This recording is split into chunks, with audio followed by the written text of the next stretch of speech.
അതൃപ്തിക്ക് കാരണം അവഗണന. പ്രശ്നപരിഹാരങ്ങൾക്കായി നിർണായക നീക്കവുമായി ഹൈക്കമാൻഡ്. സംസ്ഥാന കോൺഗ്രസിലെ തർക്കം തീർക്കാൻ ഹൈക്കമാൻഡ് ഇടപെടുന്നു. മുതിർന്ന നേതാക്കളെ ഡൽഹിയിലേക്ക് വിളിപ്പിച്ചു. 28-ന് സംസ്ഥാനത്തെ നേതാക്കളുമായി കോൺഗ്രസ് നേതാക്കളായ മല്ലികാർജ്ജുൻ ഖാർഗെയും രാഹുൽ ഗാന്ധിയും കൂടിക്കാഴ്ച നടത്തും. മുൻ KPCC അധ്യക്ഷന്മാരെയും MP-മാരെയും വിളിച്ചിട്ടുണ്ട്. KPCC പ്രസിഡന്റ്, പ്രതിപക്ഷ നേതാവ്, മുൻ KPCC പ്രസിഡന്റുമാർ, MP-മാർ എന്നിവരെയാണ് ചർച്ചയ്ക്കായി വിളിപ്പിച്ചത്. ശശി തരൂർ വിവാദവും സംഘടനാ പ്രശ്നങ്ങളും ചർച്ചയാകും. പാർട്ടി പുനഃസംഘടനയും തദ്ദേശ തെരഞ്ഞെടുപ്പ് ഒരുക്കങ്ങളും ചർച്ച ചെയ്യും. തരൂർ പ്രശ്നത്തിൽ ഹൈക്കമാൻഡ് ഇടപെടലാണ് കേരള നേതാക്കൾ ആവശ്യപ്പെടുന്നത്. സംസ്ഥാന നേതൃത്വം വേണ്ട പരിഗണന നൽകുന്നില്ലെന്ന പരാതി മുൻ KPCC അധ്യക്ഷന്മാർക്ക് നേരത്തെയുണ്ട്.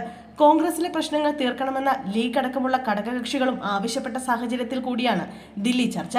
അതേസമയം ശശി തരൂരിന്റെ വിവാദ നിലപാടുകൾക്ക് കാരണം AICC അധ്യക്ഷ സ്ഥാനത്തേക്ക് മത്സരിച്ചതിന്റെ പേരിൽ തന്നെ കോൺഗ്രസ് നേതൃത്വം പൂർണ്ണമായും അവഗണിക്കുന്നുവെന്ന വികാരമാണെന്നാണ് സൂചന.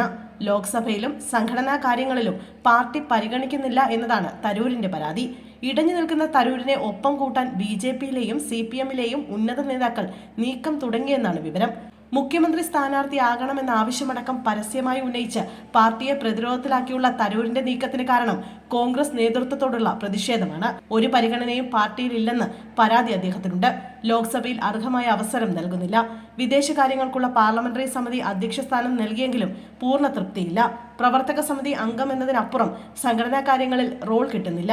താൻ രൂപീകരിച്ച പ്രൊഫഷണൽസ് കോൺഗ്രസ് അധ്യക്ഷ സ്ഥാനത്ത് നിന്ന് തന്നെ നീക്കിയ രീതിയിലും തരൂരിന് കടുത്ത അതൃപ്തിയുണ്ട്. സ്ഥിരം പ്രവർത്തക സമിതി അംഗങ്ങളിൽ കേരളത്തിൽ നിന്നുള്ള 3 പേരിൽ ഒരാളായിട്ടും സംസ്ഥാന കോൺഗ്രസിലെ ഒരു കാര്യത്തിലും കൂടിയാലോചന നടത്തുന്നില്ലെന്നും പരാതിയുണ്ട്.